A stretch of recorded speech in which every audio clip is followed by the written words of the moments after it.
We're going to get started with the Altos research update today. And without further ado, here we go. Almost ready to wrap up the year. Available inventory of homes for sale ticked down again this week. How low will our available supply of homes go? Also, we're getting some fascinating demand signals right now too. So that's what we're going to look at in this week's Altos Research Market Report. Each week, Altos tracks every home for sale in the country, all the pricing, all the supply and demand, the changes in that data, and then we make it available to you before you see it in the traditional channels. It's Monday, December 13th. This is the last non-holiday week of the year, though we actually have 3 more reports to use 2021 data to come. But here's what the market is telling us this week. Active inventory of unsold single-family homes ticked down again this week, just as you'd expect for mid-December. We're down to just 339,000 houses on the market. You can see each year's cycle here. Notice how each year we have smaller available inventory than the year prior. That's because Americans keep turning their houses into investment properties for rent. The only year where we didn't have inventory fall was this at the end of 2018. So if you remember 3 years ago that time, mortgage rates rose for most of 2018. So for sellers at the end of 2018, you could feel lower demand that was a result. And so as a result, available inventory ticked up just a touch. So this is a signal to watch for 2022. If rates rise, don't expect a market crash, but we could expect slightly improved inventory situation. So I think that would be welcome by all participants. Interestingly, as much as I keep expecting rates to rise, they've held steady all year long. So maybe that'll change in 2022. We will just have to keep watching to see if it does. By the way, if you pay close attention to our inventory numbers, you may notice a difference between how Altos Research presents inventory and how other sources, for example, NAR, do. We often get questions about the difference, and it's very useful to understand. So during our webinar this week, one of the places we'll spend time looking is at inventory, how inventory should be measured, how Altos is different from other sources you might hear, and how to communicate about this current inventory crisis with your clients.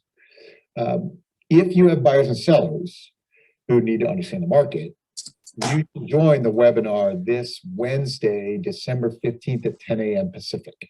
There is a link to register for that webinar in the description below. Click that to join us. This will be the last webinar of the year, so you don't want to miss it.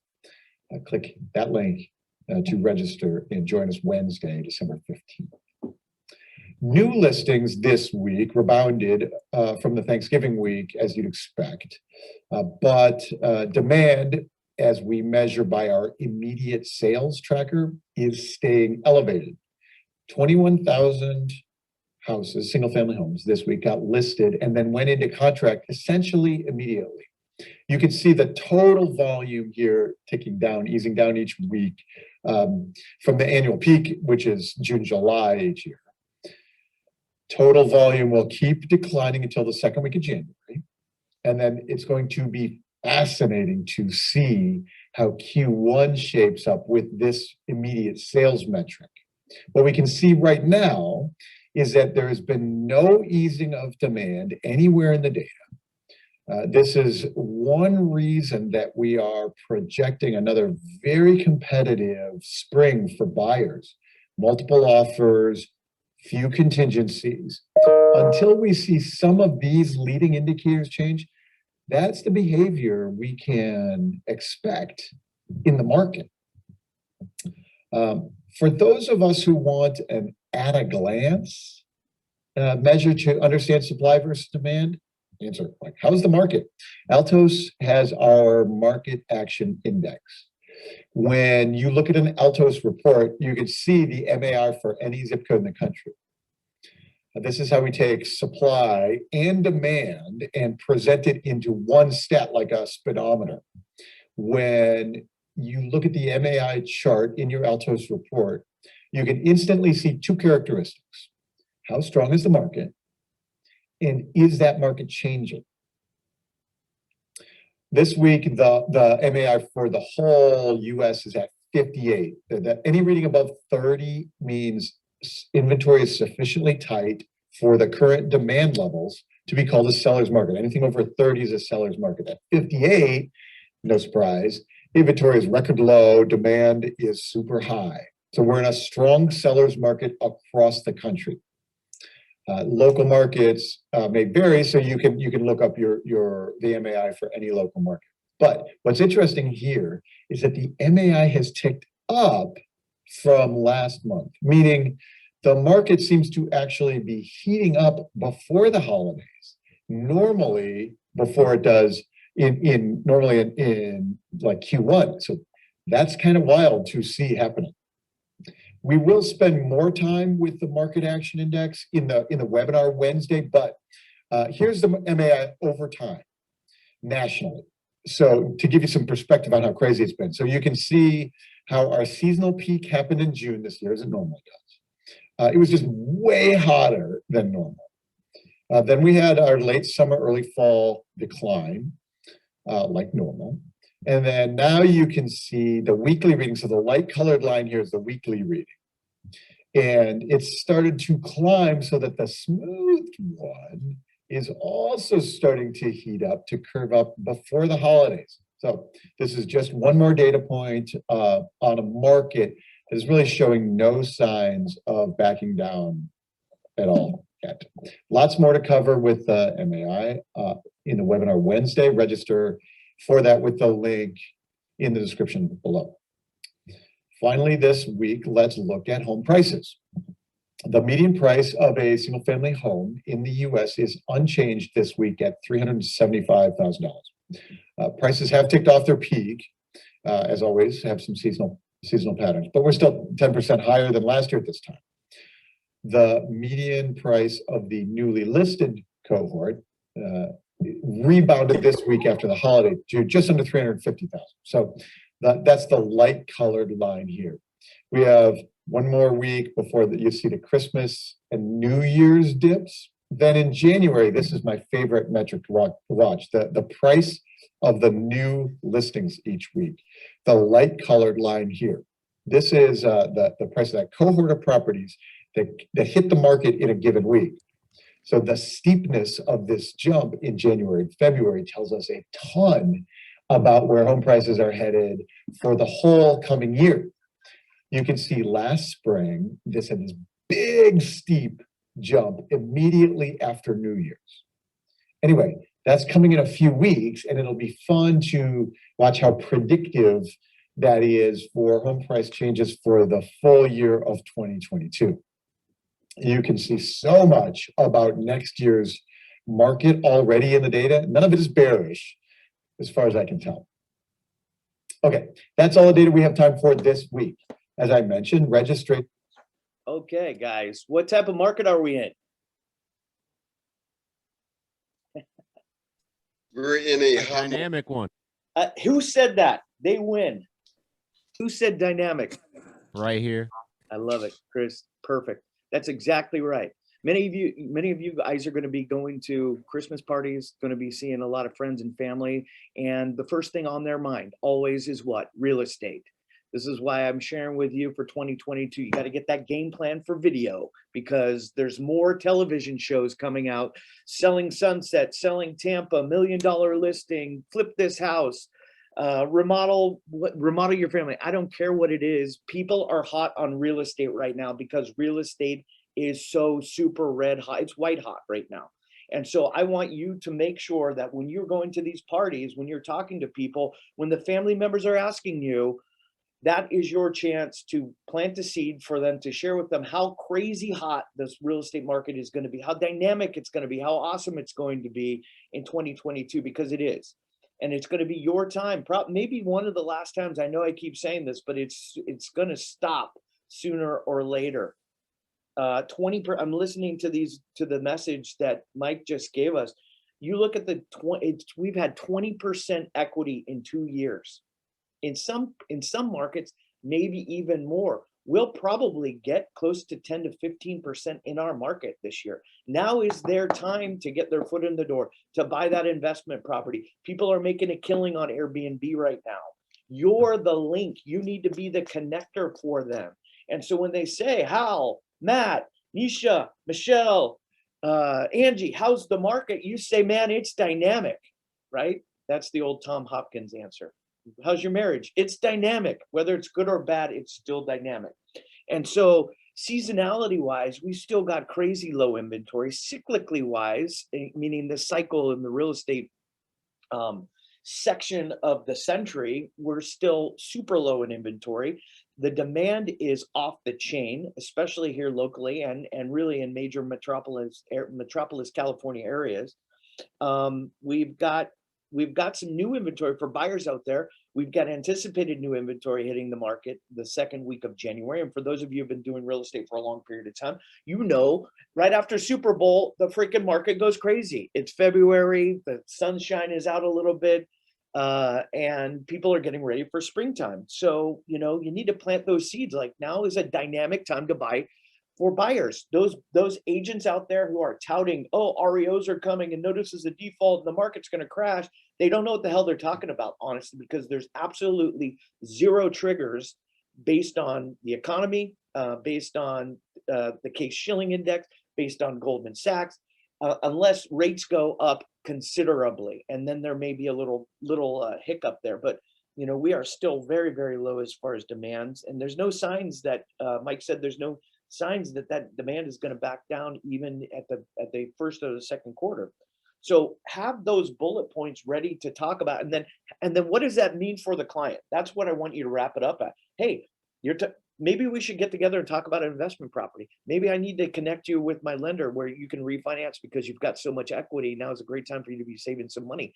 We got to continue to bring value. That is the only thing that you have to compete against these conglomerates that are coming in from a tech-based angle, trying to secure this business. When I'm talking about that, I'm talking Open Door, and I am talking Zillow and many of the other SEOs that are trying to capture your client's attention. So, John, one of the things that's going on right now is I've had at least 3 of my buyers, people who have properties in this area, talking about the equity they have in their house, and they're doing HELOCs right now, looking for that second income property, whether it's local, whether it's regional, or whether it's, you know, someplace out of state.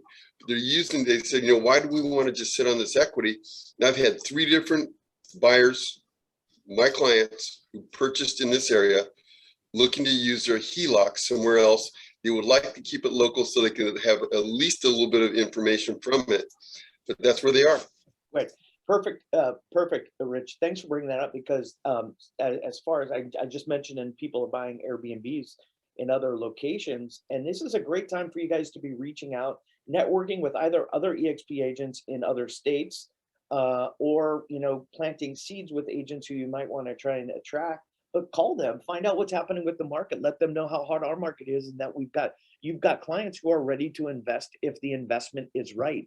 Understanding the investment is an important, you know, what the rate of return looks like and the potential looks like for both equity, for depreciation, and for a monthly rate of return. Super important. So if you don't have those skills, make sure you ask somebody or do the research and understand what those look like, so that you can go back and you can say, hey, Angie, you know, I know of a couple of investments in Key West that can net you 10 to 15% ROR on your initial investment of X amount of money, right? So our job now has become to serve this up on a platter to our clients, and at the same time find a win-win for both the client and for you. Would you agree?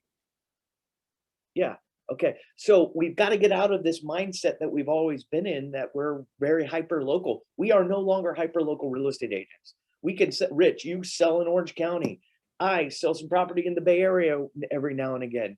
And, you know, we're not hyper local anymore. Technology has blown that away. COVID has blown that away. The ability to Zoom call has relinquished that strain on us. And now we can network with many, many, many different people and find opportunities for clients everywhere. So we got to get out of that shell. And at the same time, you become then a referral source for people who are moving here, wherever you might be.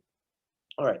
So I want to mention an upcoming event. I know Brent had talked about it on the leadership call that we had a few weeks back or 2 weeks ago, but we are having a local event January 12th at Granite Bay Country Club for it's a mega agent panel. So hopefully, I want you to come and learn. It's in Sacramento there, Hal.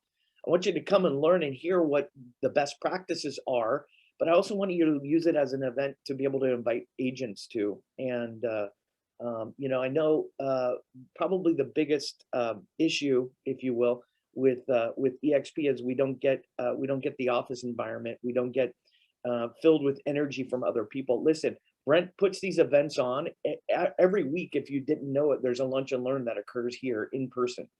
And then, we've got these regional events. We just had the business planning clinic which only a handful of people ended up coming to. So you got to plug into these things, guys, because they do help you grow. You get some best practices from other agents, but you get that energy, which is most important.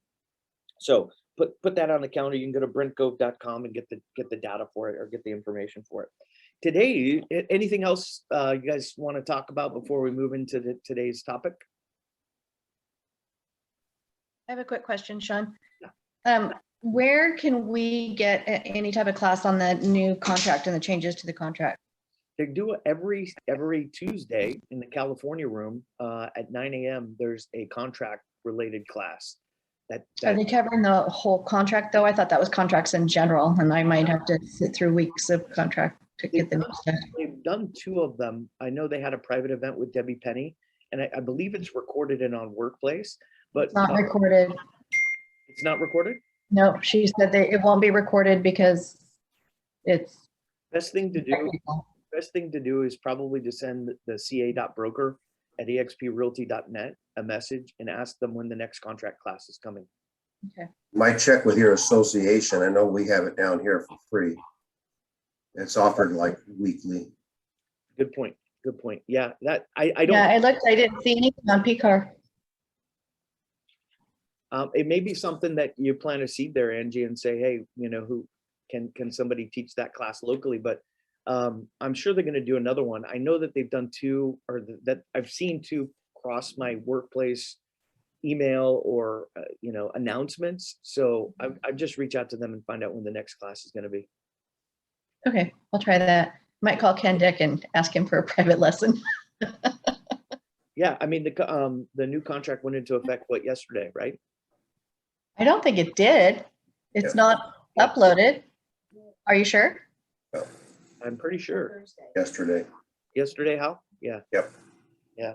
I don't know how that reflects to updating WIN forms or zip forms, I mean, but It's in WIN forms now. okay, cool. Okay. Thank you, Hal.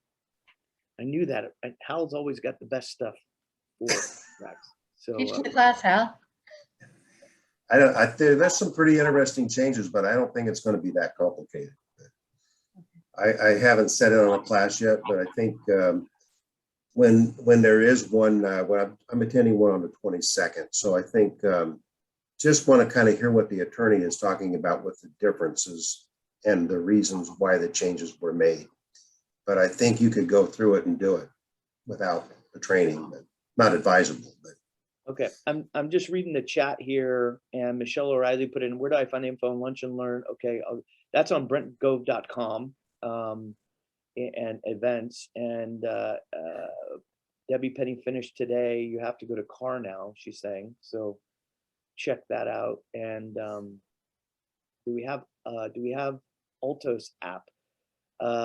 You can go, Nisha, email me and I'll send you the link to the Altos, how to access that. Otherwise, they're on YouTube. Yeah, if you want the reports, I'll send you a link to those. And then upcoming events. There you go, Matt. Thanks for chiming in there. So Sean, as far as like the new RPA, it's already been auto loaded into our WIN forms. So it's already in your WIN forms right as we speak. Cool. Okay. I thought it was yesterday, but unfortunately I didn't write an offer yesterday. So my bad. Work on it, Sean. Work on Hey, it. Sean, On that. Yeah. Chrissy and I are also doing a lunch and learn with one of our girls on January 13th that covers the RPA and trust. Chrissy? Yeah, part of it was gonna be talking about the new RPA, and then also we're gonna be talking about trusts and probate. And who's doing that? Hi to everyone. That's Carolyn with Stewart Title. Yeah, isn't she bringing her regional VP to do that Yeah, learn? she's bringing her guy as well. So we'll send out an invite to everyone in our area. Cool. I know Cool. it's a few weeks away, but we will be talking about that in contact. Okay, so let's see here. Is this gonna work? You guys see that? Yep. Choosing to be successful in Yes. 2022. So what does the chapter of 2022 look like for your business? And it's a rhetorical question, but what you should glean from that question is you are in control of writing your chapter for 2022. How does it start? What is the theme of it? And how does that chapter end? Nobody else, just you. Oh, people are still chiming in. So here we go. So how do we measure in 2022? How do you go back and you look at 2021 and say, hey, did we win? Well, we've got to start with a game board. And for me personally, it's I have a core sales test that talks about relationships. It's your weekly lead tracker, your greatness tracker of who you're meeting with, and then ultimately your 551111. If you guys need these packets, you can email us and we'll send you these are what we call the accountability packets. These must be used on a weekly basis to measure, especially if you're running a team or you have an organization. Without understanding what these numbers look like, you can't track them. You can't decide if you're winning or basically losing or growing.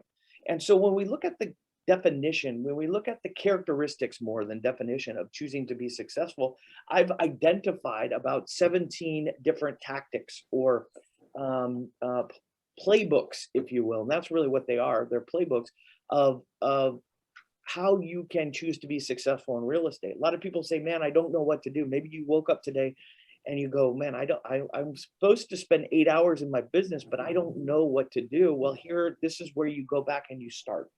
And it's about these habits and your mindset and organization and your focus on money-making activities versus drama, your focus on relationships and your growth and pushing the ball forward, moving the meter. If you want to move the meter in 2022, you got to get content out there and more video. I'm gonna keep pressing the video. And who are you using for leverage? Is that a TC? Is that an assistant? Who's the next hire? What does your organization look like? And these the numbers that track your revenue and your business. And basically, for many of you, it's appointments with buyers or sellers or referral appointments. Those are the three biggest money-making activities. And are you open to change and coaching? And you understand based on your disc profile, based on your past success and failures, what your weaknesses are, and you're working to shore those up? Are you putting structure around those weaknesses? And do you understand the personality types? And do we know what our value proposition is? And do we really think about our real estate career as a business, or do we think we're just a salesperson? Are we a professional or are we amateur? And everything centers around accountability. And if you haven't practiced scripting in 2021 or 2020, you've got to make it part of your plan to be successful in the upcoming year. This will be one of the best years in real estate locally. I don't care where you are that you'll have. And so you've got to work these characteristics, these playbooks into your daily routines. And so we go back and we talk about it a little bit. Mindset is the number one key. When we have these meetings each week, we talk about three major things. And I'll hit them on it. I'll hit it on it again.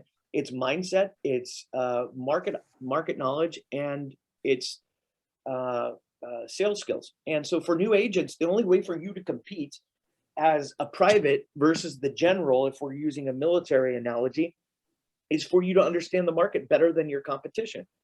And when we move outside of that, it centers around these mindsets. You've probably heard these before. We've had training on them in the past.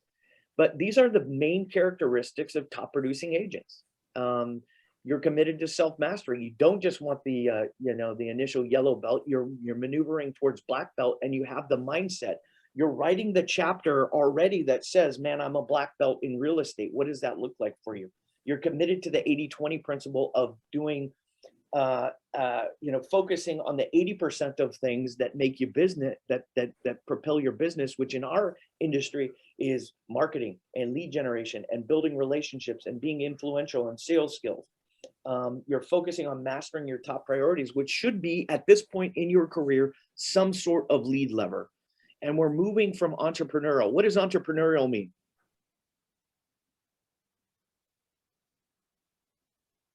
You're making it happen. Well, yeah, entrepreneurial really means that you're doing things that come naturally to you. Okay, based on where you've been in life, that you've acquired a certain skill set, you've acquired certain knowledge or education, and you understand that to get to the next level, you have to be purposeful about it. And that's really what this conversation is about today. It's your choice to purposefully choose to be successful.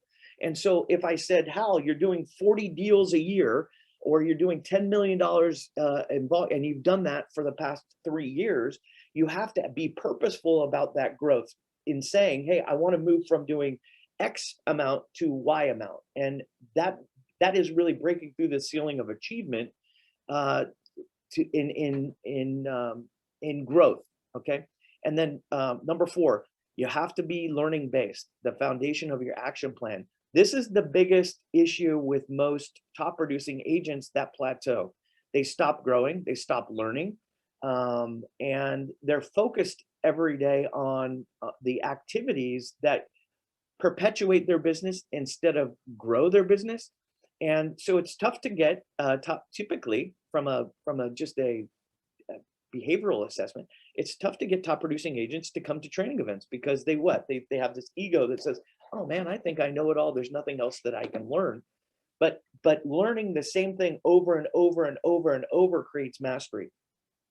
We remove the limiting beliefs. The most successful real estate agents avoid limited thinking and focus on unlimited thinking. When you're and what does this look like? That looks like when you first got into the industry, somebody said, oh, door knocking doesn't work.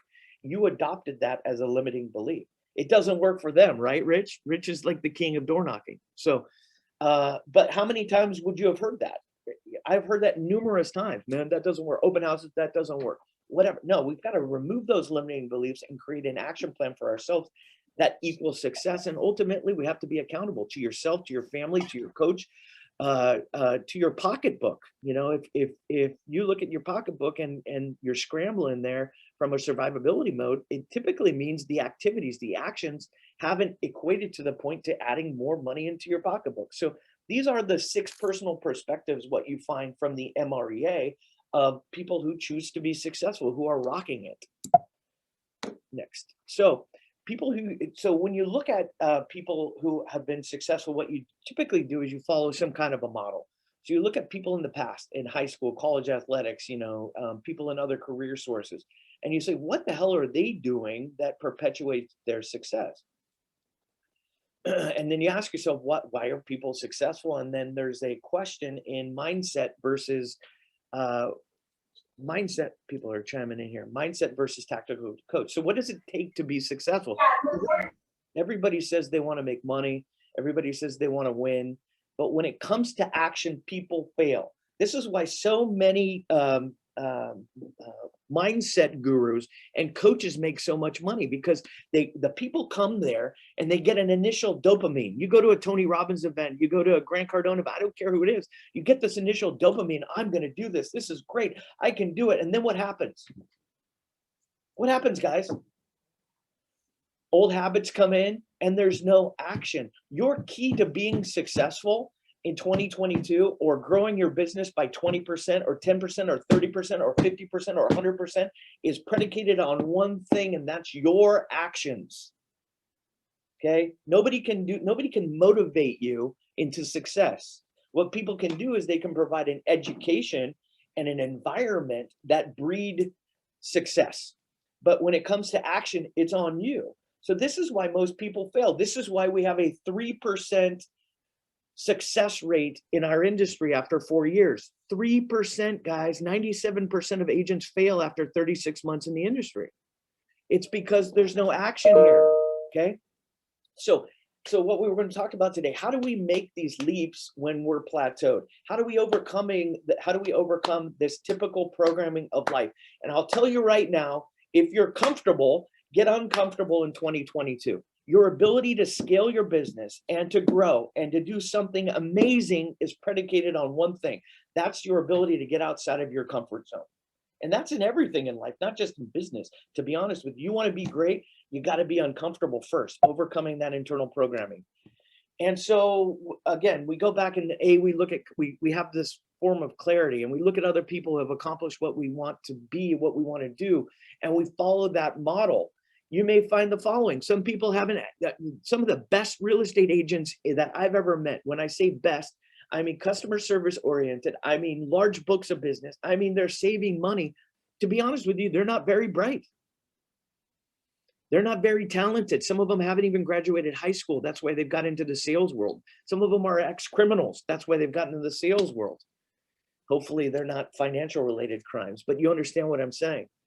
But they are intense, that most of them are hardworking. Most of them either say, hey, I really hate, or I really hate losing, or I really love to win. Which one are you? Are you that person that loves to win, or are you the person that hates to lose? Identify that, because that will help propel you into growth and greatness in 2022. But they're dedicated, they're committed. Committed means following a routine, following a schedule, having a habit. If you don't have a habit in this industry, you will fail. You will fail. Because dedication, habits, time blocking, and discipline equals success every time. And then we have a game plan and we follow it. So something to think about as you're looking towards 2022.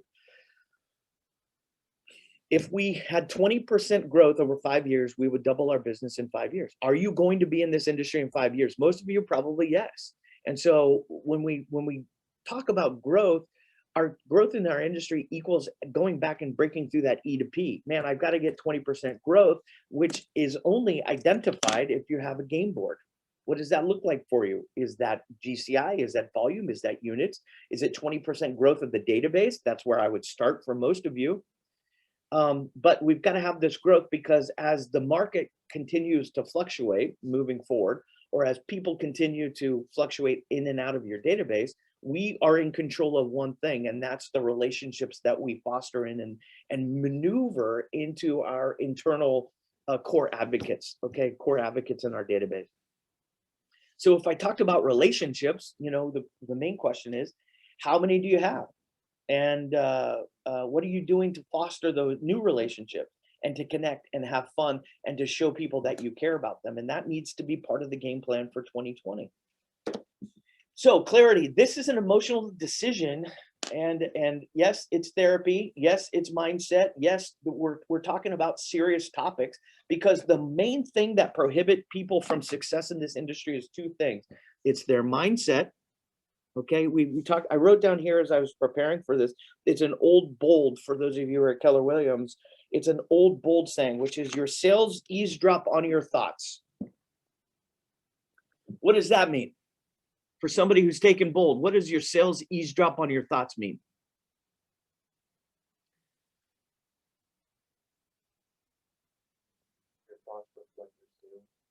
Your thoughts reflect your sales. It means that if your mindset isn't right, it continues to tell your body, oh, I'm in fear mode, or this isn't going to happen, or your dialect is wrong when you got on the phone. If you're picking up the phone and you don't think you're going to get that sale, and you're not confident with it, you're not going to get the goddamn sale. That's what it means. Your sales, your cells, your internal nucleus, and whatever else you have in there, they eavesdrop on your mind. So here's what you have to decide. You have to decide, this is clarity for you, but it's a very demanding ask of yourself. You got to say, I am going to do X, come hell or high water, and I'm willing to sacrifice and experience uncomfortableness. I'm willing to learn, and I'm willing to overcome my internal programming. And I'll tell you guys, it is tough. It is something that you have to practice, that you have to work on with your coach, because you are good enough to be successful in this industry. You just have to think it. So we as humans, it seems, here's why it's so tough, guys. We as humans have between 12,000 to 60,000 thoughts per day. Just think about that as one of those. 12,000 to 60,000 thoughts. Research says 98% of them are negative, or 80% of those thoughts are negative. That is overcoming internal programming. This is why people talk about doing, you know, in the morning they do, what is it? They do affirmations. This is why people practice, and they tell themselves, hey, and they need coaches to get them through these negative thoughts. So we've got to, ultimately, we look at this and we go, change how, if we're going to grow in 2022, something has to change. We have to break through this ceiling of achievement. We can't, if you didn't hit your goal in 2021, ask yourself, are you willing to change? Are you willing to make the calls and make the effort and get the energy, get the sleep, and work out and eat healthy so that you have this energy so you can go out and win for yourself, and use the game board of the lead tracker and the greatness tracker and understand what great conversations look like, and sell over half the time of your business hours. You really should be selling 80% of your time, meaning 4 days a week. You should be out there pounding the pavements, meeting with people, getting out of the office and connecting and showing value and growing your business. That's what it's all about. And so here's a simple plan. So we've identified the problem. We've talked about the mindset and the fear and the need for a game board and the need to overcome internal programming. So here's a simple plan, guys. 10 referral partners that refer 2 deals a year. You've got to want 100% of their business, and you tell them that. I want your business in 2022. What do I have to do for us to collaborate together, to grow together, to build each other's business? And you go deep, and I want to be your realtor, and you tell them confidently, instead of saying, hey, can we have a meeting? No, I want to be your realtor. I'm the guy. I'm Rich Donnell. I'm the guy that you want because I have the best marketing, because I know the market the best, because I'm the best negotiator. I want to be your realtor. I want to be your business coach. I want to help you succeed in 2022. Give me one deal and I'll show how I take care of you. I've been pounding on my internal agents here to go out and meet with lenders. Your lenders, buyer demand is at a super high right now. These big box lenders have lists and lists and lists of people that are pre-approved in their scope and book of business. Why aren't you going out there and meeting with them? Why aren't you going out there and meeting with every fucking Wells Fargo agent in town, or Bank of America agent, or Chase agent, or bank agent, saying, hey, give me a deal. Let me show you how I take care of you. How can I get more opportunities so that I can make you more money? It's all about them. It's not about you, it's about them. Let me help you make more money. I'll close, you give me 5 opportunities, I'll close at least 75% of them. I'll find them a house, I'll work with them, I'll give them the education that they need, we'll negotiate an offer, and I'll work on closing it. Get face-to-face with these people monthly. Do things that you like to do. Golf, cocktails, breakfast, lunch, dinner, events, sports, whatever it is. Give them mini coaching sessions. Identify what it is that they need. Give them gifts. And ultimately, you can also provide learning events for them, meals, sales training for their crew. I'm going to move on to the next one. Simple plan 2. Create this top 25 list. Friends, family, past clients. Get their name, get their spouse's name, what their children, who their children are, what their anniversary looks like, and call them. And you need to get one and let them know, I've identified you as one of my top 25 people in the world who I love, who I collaborate with, who I want to help grow, who I want to help win financially. I want to get your name, and I'm going to do a better job in 2022 of keeping in touch with you. And ultimately, after you do that, after you plant those seeds, you can go back and say, hey man, listen, would you do me a favor in 2022? I just need one referral from you that closes. One referral that closes. That's it. but you gotta show you care with your birthday program. And you're calling them each week going, hey, what can I do for you? Do you need a new assistant? Are you looking for an investment property? Do you need to refinance? Can I connect you with a contractor? And you're inviting them to the happy hour, and you're communicating with them on a weekly basis or a monthly basis on a heart-to-heart program. And you're calling your 400 people database once a month. Is this hard stuff? You got to get organized. You got to get so unhappy with the way things happened in 2021, or unhappy about the potential that you left on the table in 2021. So unhappy about it that it propels you into action. Again, action is the key. Doing this is the key. I'm giving you the information. Information is worthless. It's the action that means everything. So here we talk about, so why are we not taking action? Most of us aren't committed to being great. So I want you to tell yourself right now, I'm committed to being great in 2022. You deserve it. Most people are afraid of being successful. And for whatever reason, it can be the way you were brought up, it could be your financial programming, it could be the way you were interacted into school. But what I'll say is, it's okay for you to be great. Stop being consumed by fear. Stop sitting on the sidelines and decide today that you're going to live a big life. You have so much opportunity in this industry. You can literally go for, I'm watching Tom Ferry's people, and I made a note of it. You got people in the industry for 12 months who are doing 170 transactions. They've committed to themselves that it's okay to be great.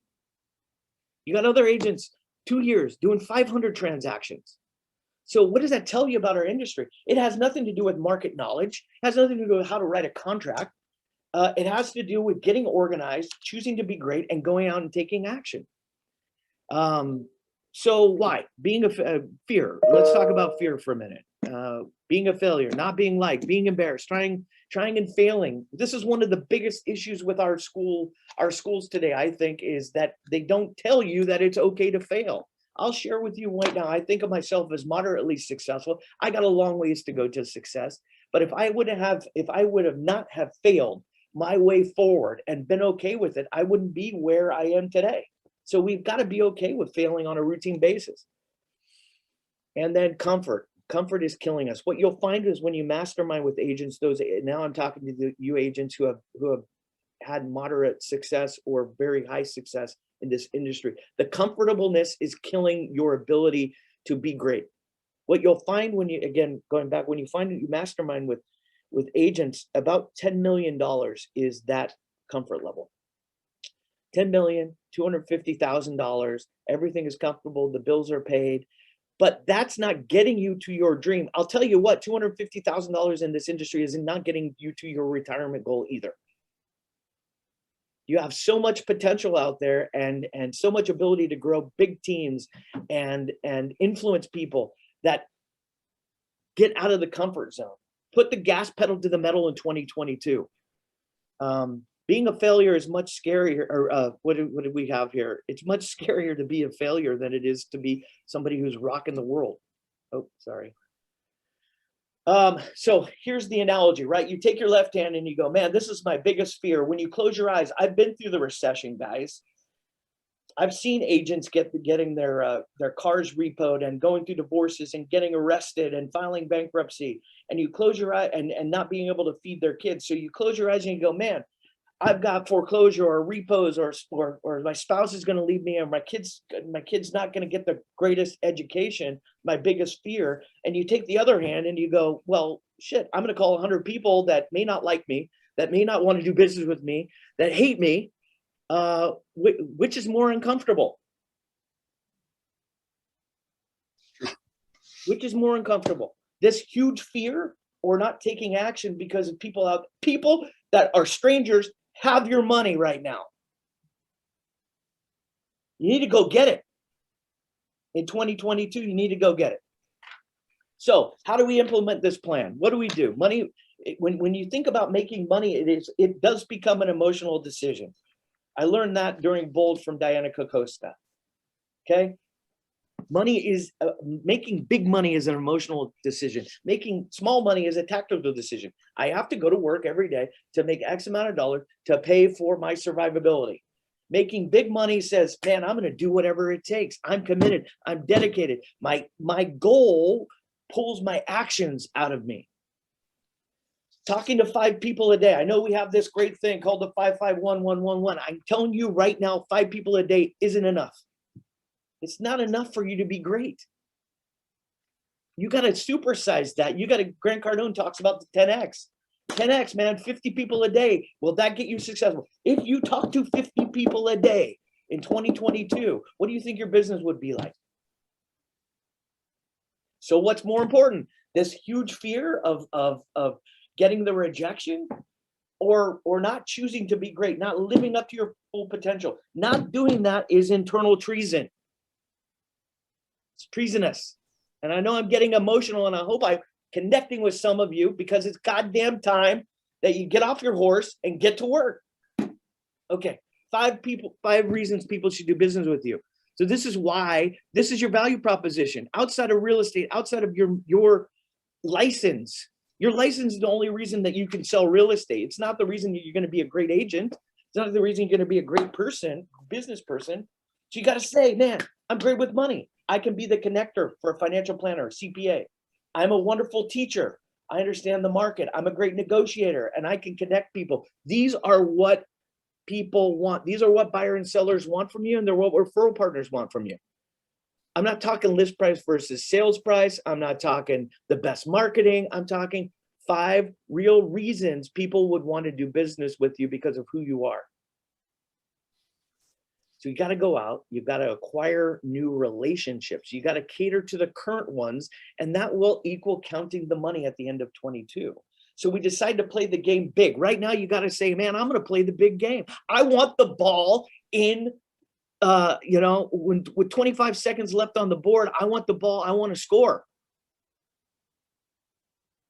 Get mad, get sick and tired of struggling. You got to desire change. You got to seek it out. You got to want it. You got to upgrade your friends and jettison the ones that are bringing you down. And you got to ultimately understand, I deserve to be great in 2022. So it's a choice. I'm going to make a lot of money. I'm going to earn the right. I'm going to go and build relationships. You've got to do the work. Nobody's going to do the work for you. You're not lazy, and you're not fearful, and overcome that sales fear. Okay, we're almost done. So today's decision. Here they are. You got to rise above the fear. You got to beat it. You got to decide to be great. You got to play with the game board. You got to keep accountable to yourself. Go out and build the relationships and focus on the 17 tactics, characteristics, and playbooks of those agents. When you're sitting at home this morning and you woke up and you go, what the hell do I do today? I go back to this slide and I go, I need to do one of these 17 things today because I deserve it, because I'm going to make a lot of money and take care of my family like they should be taken care of. I'm going to leave a legacy to fund the family. I'm going to get the big house. I'm going to provide security for my family and consistency, and I'm going to be set for life. And we go back and we prospect more, 10X it. All right, I'm finished 8 minutes early. Hey, Sean, you talked about people being selfish. I think you're right. You're selfish on 2 different levels. One of the things is, like you said, $250,000, that's a lot of money, girl. That's a lot of money. But $250,000 does not fund your family as a legacy. The reason why a lot of us got into EXP is because of stock, revenue share, building out the platform, not just selling real estate. The second thing is you also talk about people being selfish because we're basically self-centered. We don't want to work that hard. We don't want to get out there. We're a little scared. One of the best things that happened to me about door knocking wasn't door knocking at all. One of the things that happened with door knocking was repetition. Being told you suck, flipped off, cussed out, chased, all those kinds of things. What it did is it created thicker skin. Also created a bigger heart, but a thicker skin. Now, the thing is, this is like we're in the same spot. I sat in at Elf and IO, and we were talking with Brent, and Brent was talking about people quit doing the platform because they get to a certain level where they make a certain kind of income and they felt pretty comfortable with it. But the thing is, it doesn't change our grandchildren. Even right now with my kids are so happy with where they are. But the thing is this, is I'm not helping them buy a house yet. Now I've watched Hal help his kids get into houses. Now I'm not there yet.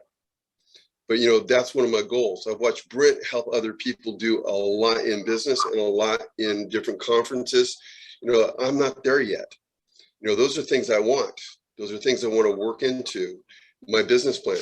Right now, my left hand doesn't know what my right hand is doing. It's not about fear. It's about I'm giving away. I'm building into people that are doing right things. But to do that, I have to create resources. It's the only way I could do it. I didn't care about GCI. I didn't care about units. I cared about people being successful in and who they are in a world that I wanted better than it was yesterday. So I'm building into coaches, I'm building into pastors, I'm building into small businesses, I'm building into those kinds of people. But the thing is this, not everybody has that dream, but whatever that dream is for you, you've got to fund it. The only way to fund it is by doing the business and learning how to do business better. People don't want the ball in their hands in the last 20 seconds because they haven't been taking shots in the gym before the game. They haven't worked it out. They haven't door knocked that 150 to 175. They haven't had those people shut the door in their face. Ask them why they're there. You have to know why you're there. You have to come with abundance. You have to come with something that brings something to the table. If you're not bringing something to the table, get out of the way. But if you are bringing something to the table, bring it to the table. Bring it. The thing is this, that's where we're looking at, that's where we're different. Everybody that walks into our office is looking for something better for their future, not just better in real estate. I'm not looking for salespeople, I'm looking for entrepreneurs. That's a big difference. And like in everybody that that's why I love being hanging with Hal. Every time we're talking, we're always talking about not only the tactical, but the practical, but we're also talking about the concepts. I love that. That's what this meeting's about. You know, it pisses me off, by the way, there's only 3 people live because everybody else is just sucking the stuff away from us. And I'm mad because it's free to court. If you can't do that here, you can't do that there. If you're not talking here, you're not talking anywhere else. That's just the way it is. So if we're not going to do this, you know, at least man up and say, or woman up and say, I'm not going to do this. I'm scared. We can work with scared. We cannot work with nothing. Thank you, Rich. And you know, I brought a lot of energy because I've had a lot of conversations this week with people who aren't happy with their business, who are moving brokerages for one reason or the other. And it all goes back to the same, what you said, Rich. And what I took from that is, man, you got to get up to bat. You got to strike out a bunch of times. You got to strike out in front of the big crowds. And, you know, ultimately you practice that swing enough and you understand what kind of ball's coming across the plate and where it is. And you take the big swing and you knock it out of the park. And you continue hitting base hits for the rest of your career after you go through this tumultuous time. For you, it was door knocking, and that's where you cut your teeth, you know? So for some of you new agents, you got to get out there and cut the teeth. You got to get to plate. You got to swing out. You got to take the shot at the last minute and not hit it. Because you know, that builds up those scabs so that you're ready to come back in the future. And I can remember I did a seminar for alumni out of high school. They were going against Valencia High School.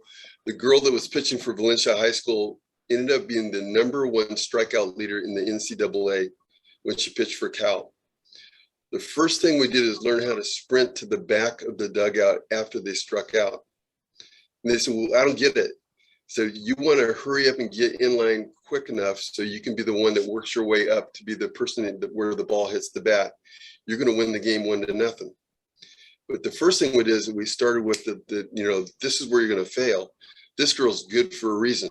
You know, she ended up being amazing, gold medal winner, all that kind of stuff. We beat her in 22 innings. But the first thing we did is we had to change the mindset of, I can't wait to get in line because I want to be the person that gets in line, that gets up to the bat, to make the ball, hit the bat, and I want to be the one that wins. And they did that. You know, sometimes you have to work with failure to be success. Oh, start out where you are and then move. No doubt about it, my friend. No doubt about it. Thanks for the feedback, Rich. Anybody else have anything before we commence for today or call it quits for today? All right, go out there and get it. Later. Thank you.